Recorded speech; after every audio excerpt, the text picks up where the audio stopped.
제가 봉독해드린 이 말씀은 베드로라고 하는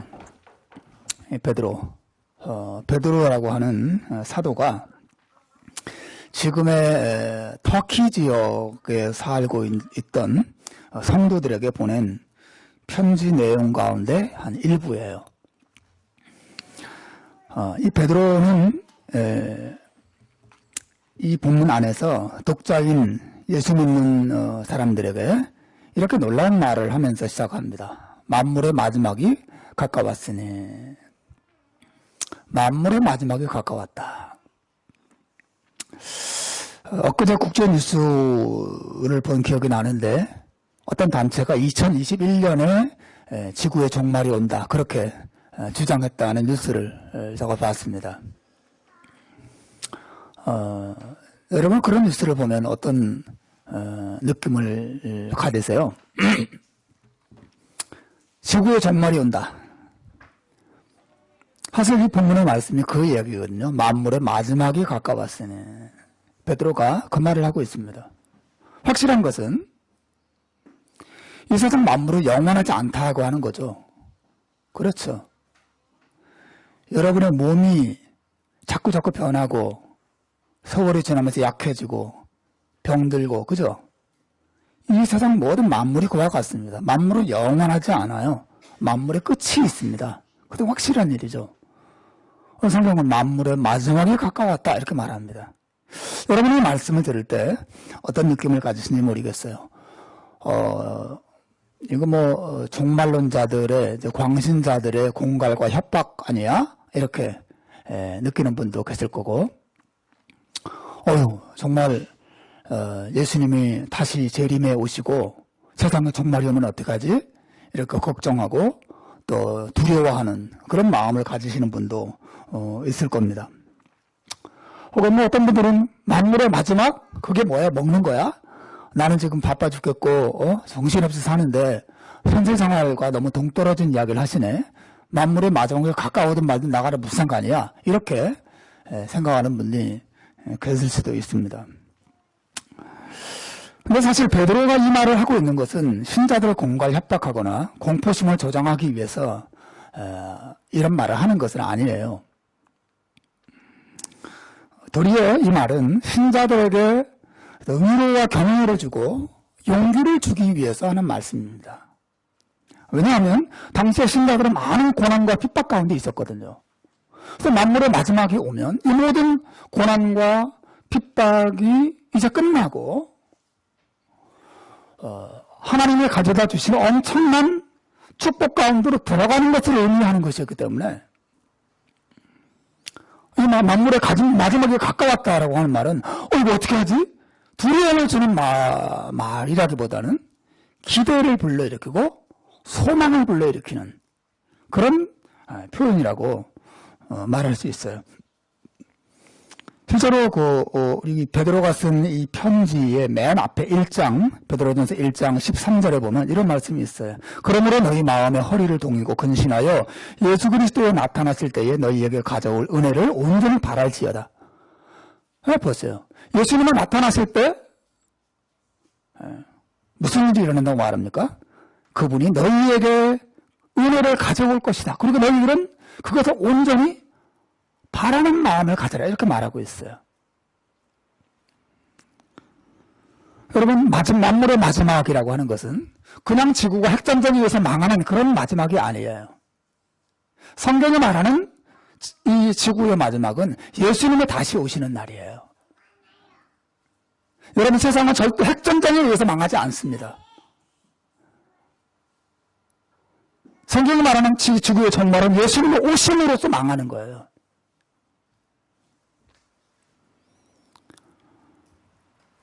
예수님이 오시는 그날은 은혜를 가져오시는 날이라 그랬어요. 예수 그리스도께서 나타났을 때에 너희에게 가져올 은혜를 온전히 바랄지어다. 어때요? 예수님이 다시 오시는 날에 대한 무슨 공포나 두려움들 이런 게 있나요? 아니에요.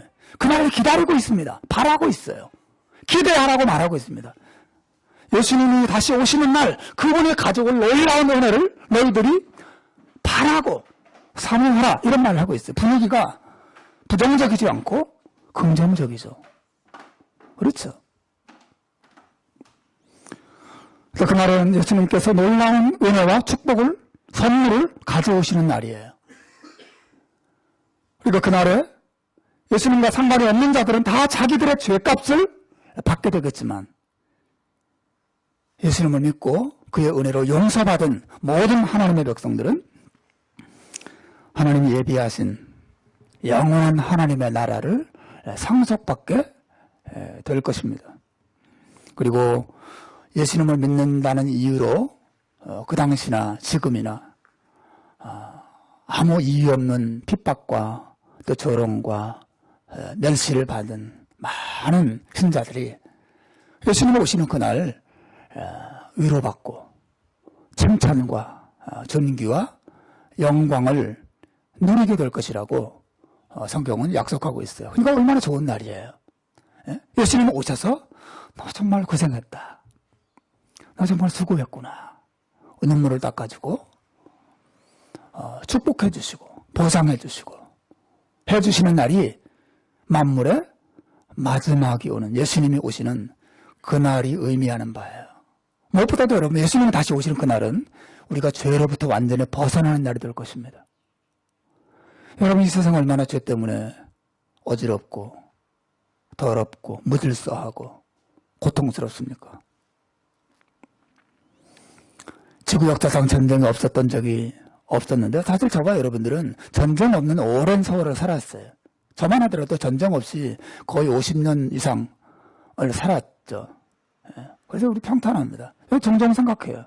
요즘 한국과 일본 사이에, 또 일본과 중국 사이에, 또 미국과 북한 사이에, 또 중동, 시리아와 이란, 이라크 이런 나라들 사이에 수많은 긴장이, 그죠? 그래서 이제 평평하게 나타나고 있는데, 전쟁이 일어날 겁니다. 언젠가는. 역사에 전쟁이 없었던 적이 없었어요. 정말 끔찍한 일일 것입니다. 이 세상에 왜 이런 싸움과 전쟁과 피 흘림과 핍박과 억눌림 이런 게 있습니까? 사회 제도 때문이에요? 교육이 부족해서인가요? 돈이 없어서인가요? 아니에요. 성경은 죄 때문이라고 명백하게 이야기해요. 죄 문제를 해결하기 전에는 이 세상의 모든 고통과 눈물이 사라지지 않습니다. 제도를 바꾸면, 새로운 지도자가 나타나면, 대통령을 바꾸면 새로워질까요? 그건 어리석은 생각이죠. 진정한 새로운 변화는 죄로부터 벗어날 때 이루는 것입니다. 언제 그날이 옵니까? 우리 예수님이 나타났을 때, 예수님이 오셔서 죄를 다 심판하시고 죄의 역사를 끝내실 때, 그때 이런 진정한 역사의 새아침이 우리 옆에 밝아올 거예요. 그러니까 여러분, 만물의 마지막에 가까웠다고 하는 것이 얼마나 좋은 일이에요. 그죠? 공포로 조성하기 위해서 하는 말이 아닙니다. 모든 죄와 근심과 슬픔에서 우리가 벗어나고 참 자유를 얻고 영원한 나라가 시작되는 것이 만물의 마지막이 가까운 것이 의미하는 것이란 말이죠. 여러분, 요한계시록에 등장하는 예수님이 주신 맨 마지막 약속이 뭔지 아세요? 성경 맨 끝본 책이 요한계시록이잖아요. 그 끝에 예수님이 맨 마지막에 뭐라고 약속하는지 아세요? 예수님이 이렇게 약속하세요. 내가 진실로 속히 오리라. 이것이 예수님이 주신 마지막 약속이에요. 그 다음에 그 약속에 대한 성도들의 반응이 기록되어 있어요. 뭐라고 기록되는지 아세요? 아멘 주 예수여 오시옵소서. 성경은 신자들이 예수님이 오시기를 기다리는, 주님 어서 오십시오 라고 하는 기대와 또 간절한 기도로 이 성경이 마무리되고 있어요. 실제로 여러분, 초대교회 이 베드로가 지금 이 편지를 쓰고 있을 당시 초대교회 성도들의 만날 때마다 나누던 인사는 마라나타죠. 여러분 알다시피 마라나타. 마라나타는 주님 어서 오시옵소서, 그런 말이에요. 그들 만날 때마다 마라나타 인사했습니다. 주님이 오십니다. 주님 어서 오십시오. 이것도 그들의 기대였고 그들의 소원이었단 말이죠. 지금 베드로가 그 얘기를 하는 것입니다. 만물의 마지막이 가까웠습니다. 어떤 분은 이렇게 생각할지 몰라요. 그날이 정말 올까요? 베드로가 지금 이 만물의 마지막에 가까웠다고 이 성경에 기록할 당시 그 이후에 약 2000년의 세월이 지났는데 아직도 끝이 안 왔는데 이게 정말 끝이 올까요? 이렇게 생각하는 분이 그들 수도 있어요. 사랑하는 여러분, 성경은 만물의 마지막이라는 의미를 예수님이 세상에 태어났을 때 그때부터 시작해서 예수님은 다시 오실 때까지의 전 시대를 종말이라고 불러요. 종말이죠. 그러니까 2000년 전에는 이미 종말이 시작된 거죠. 예수님이 돌아가신 다음에 약 30년의 세월이 흐른 이후니까. 근데 지금은요. 이 만물의 마지막에 가까웠다고 말했던 이미 종말이 시작되어서 종말이 가깝다고 말하던 그 시대에 비해서 지금은 그 종말의 거의 끝에 온 거죠. 흔히 말하는 것처럼 말세 지말. 말세 중에서도 거의 끝부분에 우리가 2019년도 1월을 맞이하면서 있는 것이죠. 여러분, 지금은 말세 중에 말세예요. 구약 성경이 예수님이 다시 오실 것을 예언했고 그 예언대로 예수님이 오셨듯이 신약 성경이 다시 오실 것이라고 약속한 그 예수님의 약속대로 예수님은 반드시 다시 오실 것입니다. 여러분 사실 믿으시길 바랍니다. 신자는 이 믿음이 없이는 이 세상 바르게 살 수가 없어요. 여러분, 오늘 제가 여러분에게 설교하려고 하는 핵심은 이것입니다. 그러면 우리가 이 종말에 살아가는 마지막 때가 가까이 오는 이 시대에 우리가 어떻게 살아야 됩니까? 오늘 본문은 그 신자들이 살아가야 할 이 종말의 삶의 모습이 무엇인지를 잘 설명해 주고 있어요. 굉장히 중요한 본문입니다. 베드로는 오늘 본문에서 우리가 힘써야 될 두 가지 일을 이야기해요. 하나는 기도고 하나는 사랑이에요. 기도와 사랑. 본문을 한번 보세요. 7절과 8절이 그 이야기를 하고 있지 않습니까? 그럼 읽어보겠습니다. 시작. 만물의 마지막이 가까웠으니 그러므로 너희는 정신을 차리고 근신하여 기도하라. 무엇보다도 뜨겁게 서로 사랑할지니 사랑은 허다한 죄를 덮느니라. 지금 베드로가 만물의 마지막에 가까웠으니 자 이제 우리 짐 다 싸들고 산으로 들어가자 이렇게 말하고 있지 않습니다. 만물의 마지막에 다 종말이 가까웠으니 학교도 다 때려치고 지장도 때려치고 이렇게 말하고 있지 않습니다. 이 사이비들이 하는 말이에요. 그래서 다만 베드로가 이 종말의 때에 신자들에게 요구하는 것은 두 가지입니다. 정신을 차리고 근신하여 기도하십시오. 무엇보다도 우리가 서로 뜨거운 마음으로 사랑합시다. 그 얘기를 하고 있어요. 이 기도와 사랑에 대해서 베드로가 이야기하고 있어요. 여러분, 의문을 품을 수 있지 않습니까? 왜 하필 이 마지막을 준비하는 신자의 삶이 기도와 사랑일까 하는 거죠. 마지막에 가까웠을 때 준비해야 될 일이 굉장히 많이 있을 텐데 저도 어제 갑자기 이 세상에 전쟁이 터질지도 모르겠구나 그런 생각이 갑자기 들더라고요. 전쟁이 뻥 터지면 나는 뭘 어떻게 해야 되지? 우리 준비되어 있을까? 비상식량이라도 준비해야 되는 거 아니야? 이런 생각이 들었어요. 여러분, 만물의 마지막에 다가올 때 왜 하필 우리가 기도와 사랑을 준비해야 될까요? 왜 하필 이 두 가지입니까? 왜 이 두 가지가 중요합니까? 그것은 신자의 삶의 목적이 이 땅에서 하나님의 뜻을 이루는 것이기 때문에 이게 중요한 거예요. 다시 말하면 만일 신자들의 삶의 목적이 내 뜻을 이루는 것이라면 신자들의 삶의 목적이 내 마음대로 사는 것이라면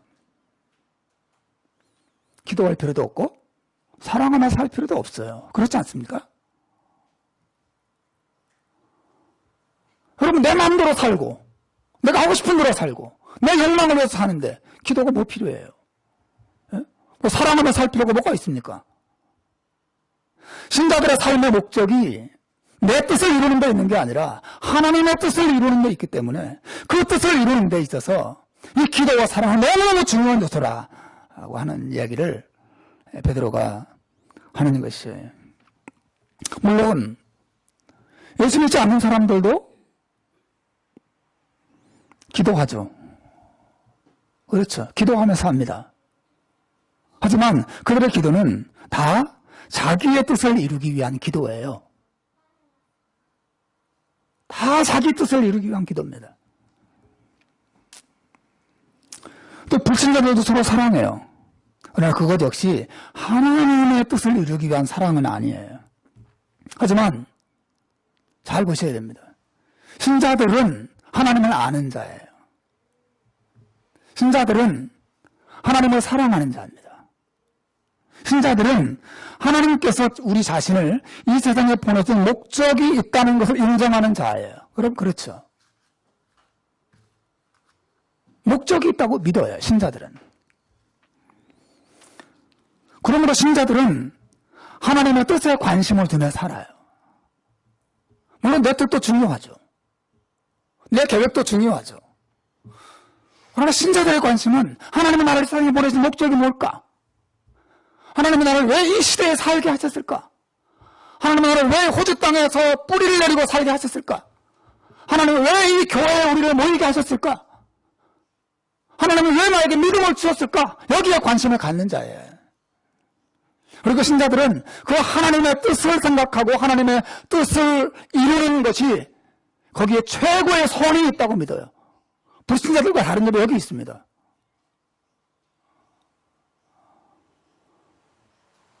불신자들은 자기의 뜻이 이루는 것이 최고의 선이라고 생각해요. 내 뜻이 이루어져야지. 내 계획이 이루어져야지. 내가 성공해야지. 내가 하고 싶은 일이 이루어져야지. 그게 불신자들의 최고의 선이에요. 그러나 신자들은 그렇지 않습니다. 신자들은 물론 내 뜻도 있지만 내 뜻보다 하나님의 뜻이 더 선합니다. 내 뜻보다 하나님의 계획이 더 완전합니다. 내 뜻이 이루어지는 것보다 나를 향한 하나님의 뜻이 이루어지는 것이 더 큰 축복입니다. 라고 믿는 사람들이죠. 신자들은 하나님의 뜻에 관심이 있어요.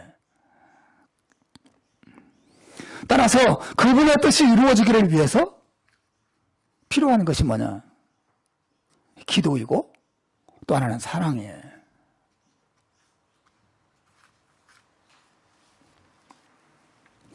여러분, 하나님의 뜻을 행하는 일에 있어서 기도가 얼마나 중요한 것을 생각해 보셨어요?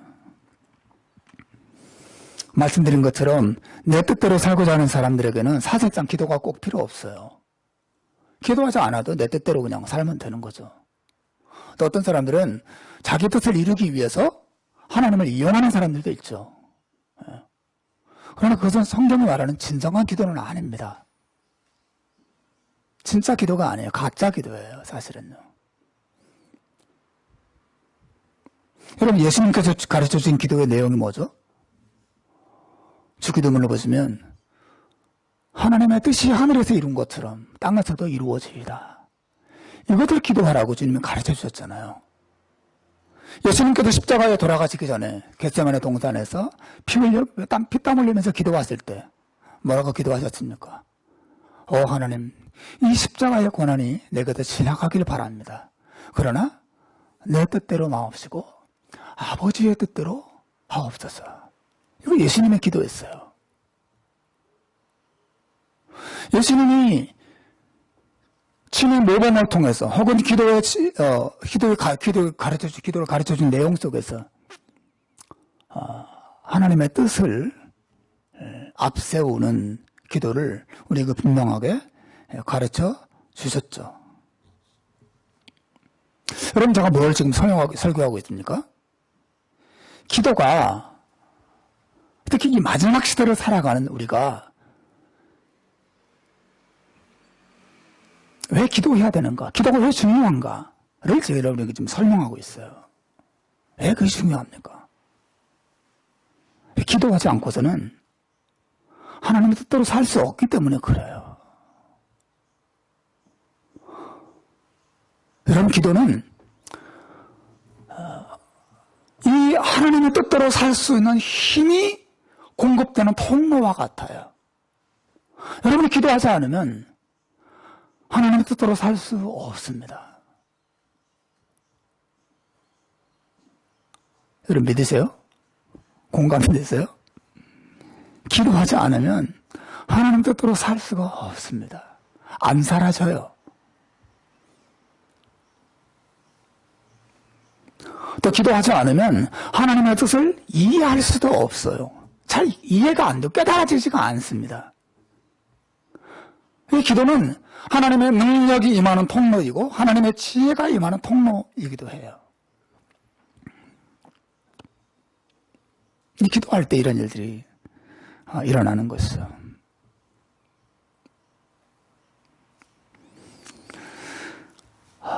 여러분 무엇보다 이런 기도할 때 하나님을 가까이 하는 축복을 얻게 돼요.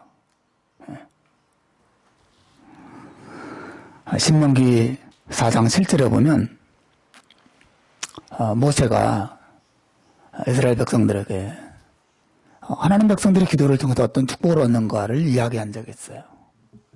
그는 이런 말을 합니다.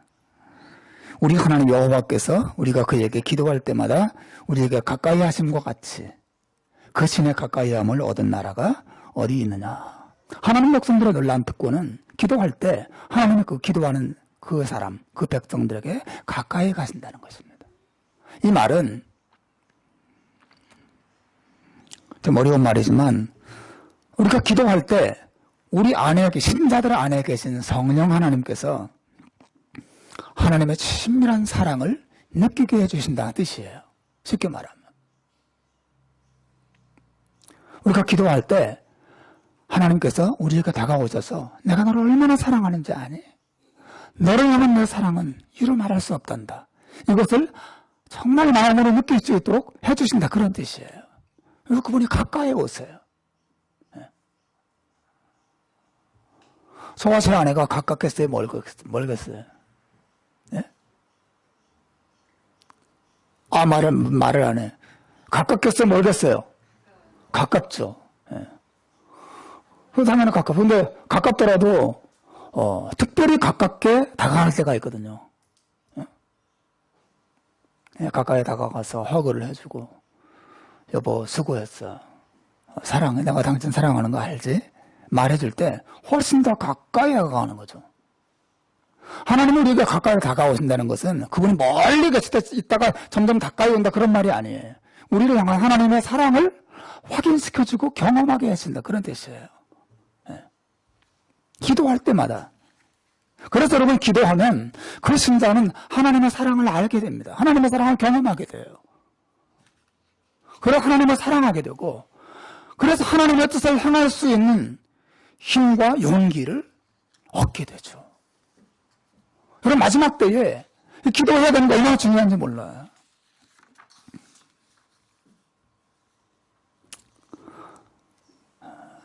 요약하자면 여러분 기도가 없이는 하나님의 뜻대로 이 마지막 때를 살 수가 없어요. 그래서 만물의 마지막에 가까웠으니 그러므로 너희는 정신을 차리고 근신하여 기도하라고 이야기하는 것이죠. 반대로 여러분 사랑은 뭐예요? 사랑이란 뭐죠?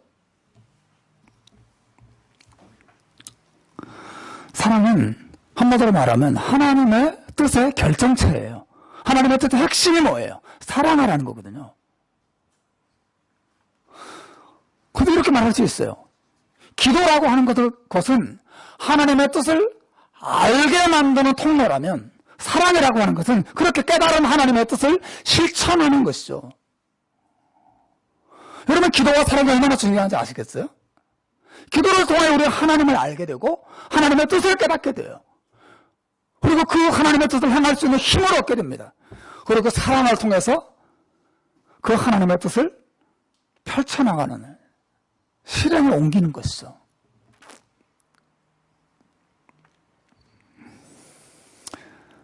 여러분, 우리를 향한 하나님의 뜻은 우리가 성공하는 사람이 되는 게 아니에요. 그건 무엇보다도 사랑의 사람이 되는 것입니다. 여러분 믿으시면 아멘 하시길 바랍니다. 하나님의 뜻은 우리가 사랑의 사람으로 만드는 것이지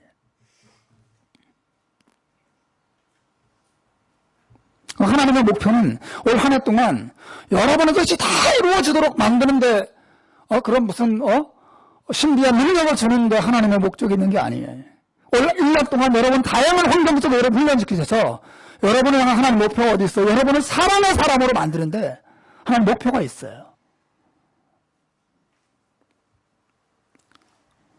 저를 향해서 그것도 마찬가지죠.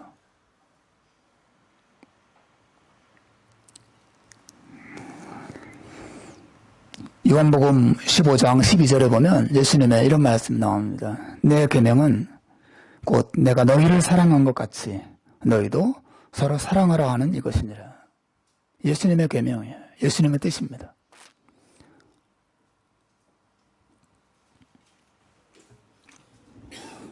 자, 여러분 이 기도와 사랑 이 두 가지가 이 말세에 우리의 삶에 있어야 할 아주 중요한 두 축과 같아요. 둘 중에 어느 하나도 없으면 안 돼요. 이것도 마치 자전거 두 바퀴와 같아서 2019년과 혹은 말세의 삶의 이 자전거를 굴러가게 하는, 앞으로 계속해서 나아가게 하는, 달려가게 하는 힘과 같아요. 올 한 해 우리 교회가 힘쓰고자 하는 바가 이 두 가지예요. 우리는 매일 30분 기도 운동을 올해부터 시작을 합니다. 그리고 2019년도 우리의 소원으로 우리가 서로 사랑하자라고 하는 표어를 내걸었어요. 그런데 여러분, 기도 없이는 사랑할 수 없고 또 사랑 없는 기도는 공허하다는 것을 여러분 아셔야 돼요.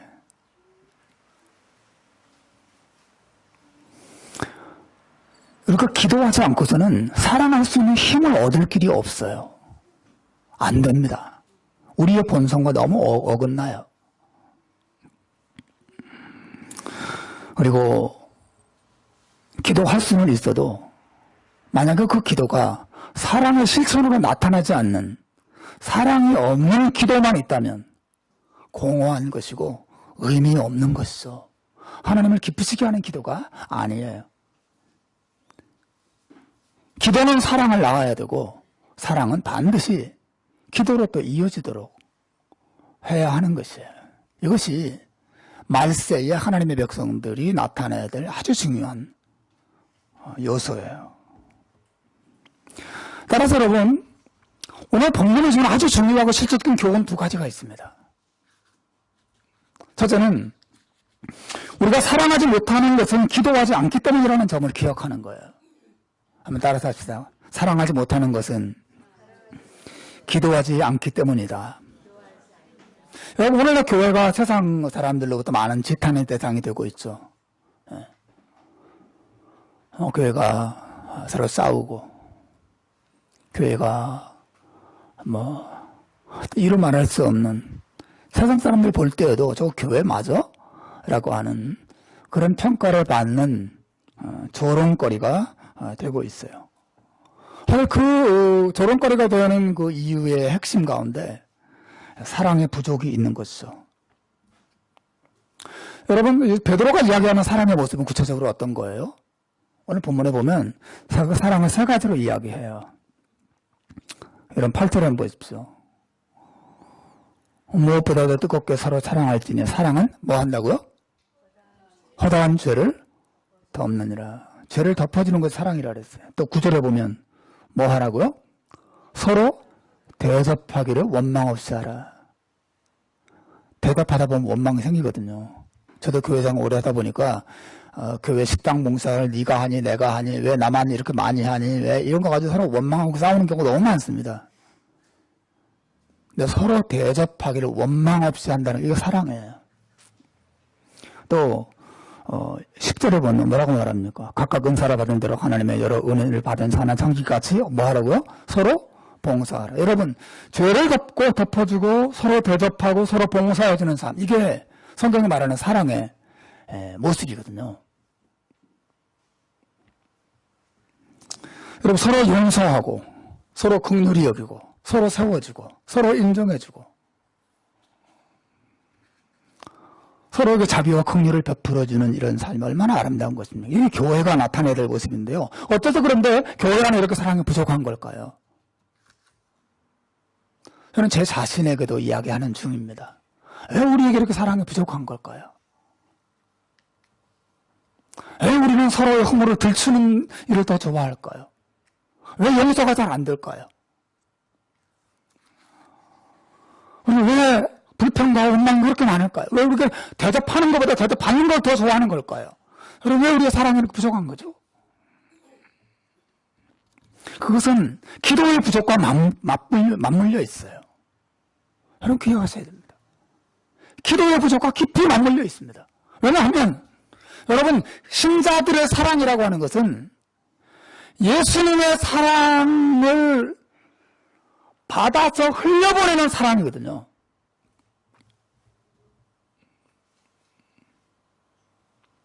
그 신자들이 예수님으로부터 사랑을 공급받지 않으면 사랑이 안 됩니다. 다시 말하면 예수님의 나를 정말 사랑한다는 사실을 마음으로 느끼고 깨닫고 정말 기쁘고 감사할 때 그 사랑이 흘러가는 거거든요. 예수님이 우리를 어떻게 사랑하셨어요? 아까 말한 것처럼 사랑은 허다한 죄를 덮느니라 그랬는데 예수님의 사랑은 그거였어요. 예수님은 자기 십자가의 죽음으로 우리 모든 죄를 덮어주시고 용서해 주셨죠. 예수님의 사랑이에요. 또 서로 대접하기를 원망 없이 하고 예수님이 얼마나 놀랍게 대접해 주셨습니까? 예수님의 사랑이에요. 또 서로 봉사하라. 예수님은 자기의 죽음으로 우리를 섬겨주셨어요.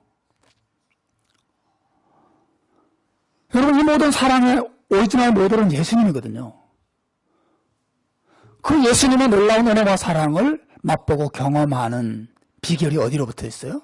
기도에 있습니다. 우리가 기도할 때 기도 속에서 예수님의 사랑을 맛봐요.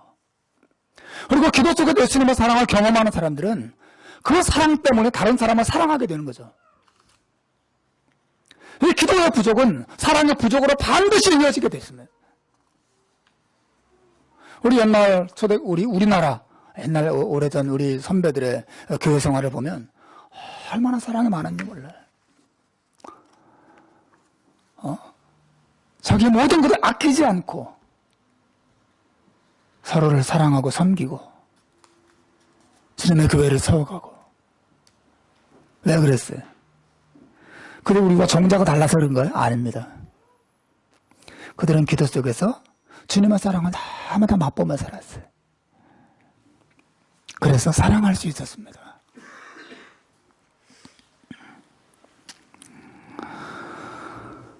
여러분 기도를 통해서 예수님의 사랑이 우리 마음에 흘러들어와야 흘려내보낼 사랑이 생기거든요.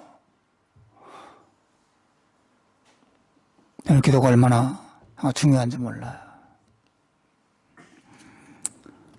여러분 우리가 기도의 사람이 되지 않고는 사랑의 사람도 될 수 없습니다. 정말 기도하셔야 됩니다.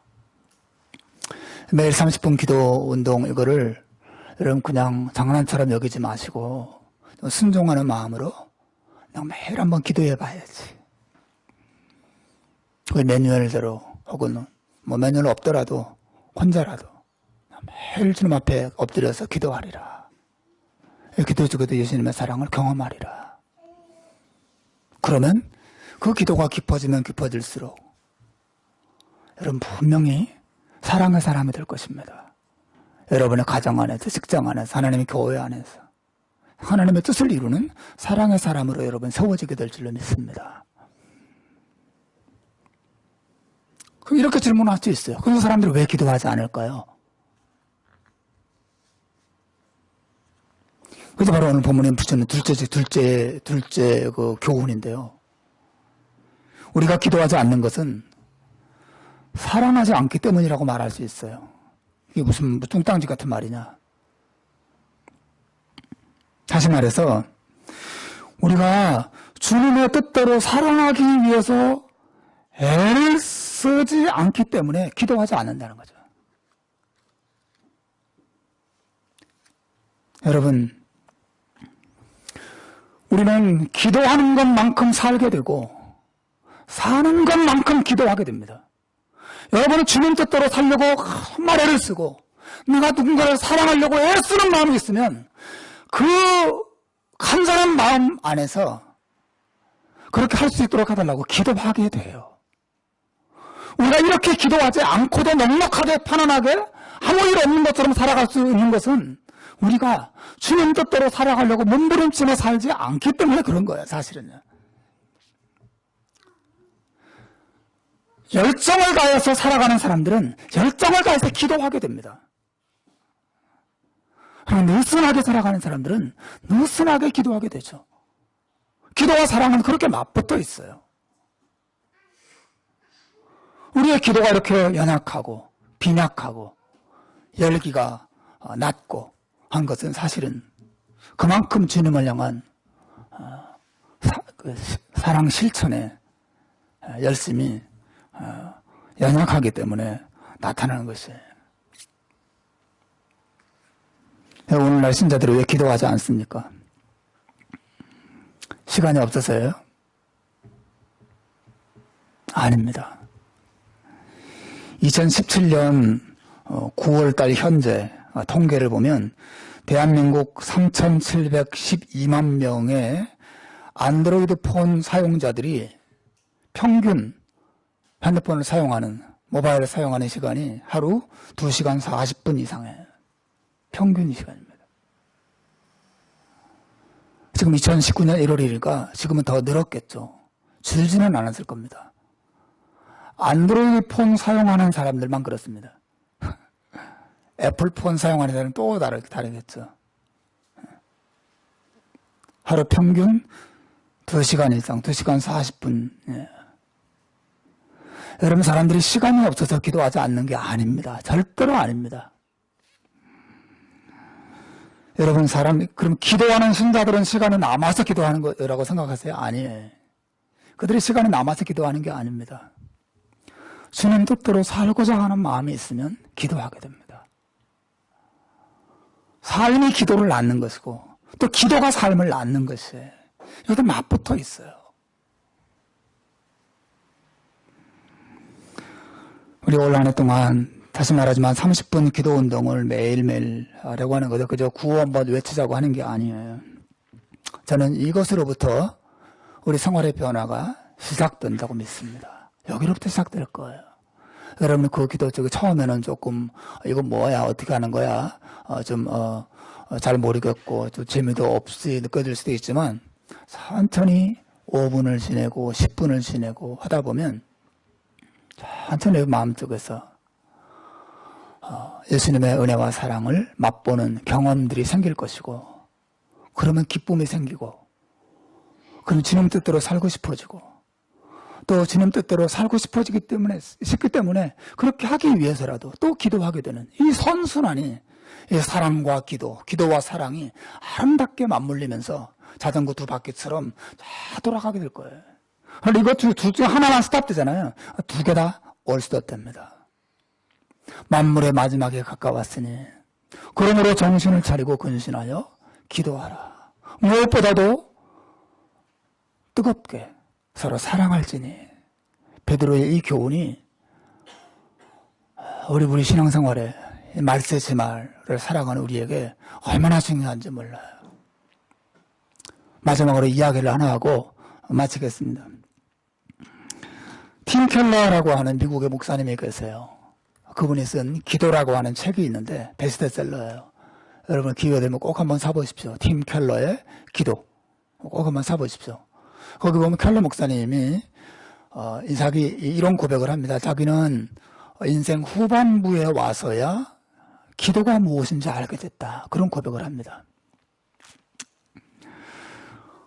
근데 이분이 미국 뉴욕에서 목회를 하시는 분인데 지금 이제 은퇴하셨습니다만은 아직 살아계시고 한국에도 한번 작년에 오셨어요. 이분이 1999년도에 여러분이 알다시피 뉴욕에 9.11 사태가 터졌죠. 또 그 무렵에 목사님 자신은 갑상선 암에 걸리고 그의 아내 사모님은 크론병이라고 하는 병에 걸렸습니다. 이 크론병은 바이러스에 의해서 면역체계 이상이 생기고 몸에 많은 염증이 생기면서 이 입에서부터 항문까지 온 이 내부에 염증으로 인한 고통이 끔찍한 자살의 충동을 느끼게 만들 만큼 끔찍한 복통을 한평생 안고 살아야 되는 끔찍한 질병으로 알려져 있습니다. 그 가정에 이 칼로 목사님의 말에 따르면 자기 가정에 깊고 어두운 그림자가 드리워졌다. 그런 말을 합니다. 그때 사모님께서 칼로 목사님에게 여보, 우리 매일 하나님 앞에 매일 밤마다 우리 머리를 맞대고 하나님께 기도합시다. 그거는 제안을 했다 그래요. 일주일에 한두 번 기도하자는 것도 아니고 매일 밤마다 우리 같이 기도하자. 그런 제안을 했다는 거죠. 아무리 목회자 부부지만 한 번도 해본 적이 없는, 아니 한두 번도 아니고 매일 밤마다 우리 같이 기도하자고? 그게 가능할까? 너무 힘들지 않겠어? 칼로 목사님이 도리어 이렇게 주저주저 하자 사모님이 그런 예를 들면서 이야기를 했다 그래요. 여보, 당신이 만약에 불치의 병에 걸렸다고 생각해 보세요. 근데 의사가 약을 주면서 이 약을 매일 밤마다 하루도 거르지 않고 먹어야 된다고 말했다고 생각해 보세요. 만일 이 약을 단 한 번이라도 거르면 수시간 안에 당신이 죽는다고 의사가 말했다고 한다면 당신이 그 약을 거를 수 있겠어요? 빼먹을 수 있겠어요? 먹는 거 깜빡 잊어버릴 수 있겠어요? 걸을 수 없을 거예요.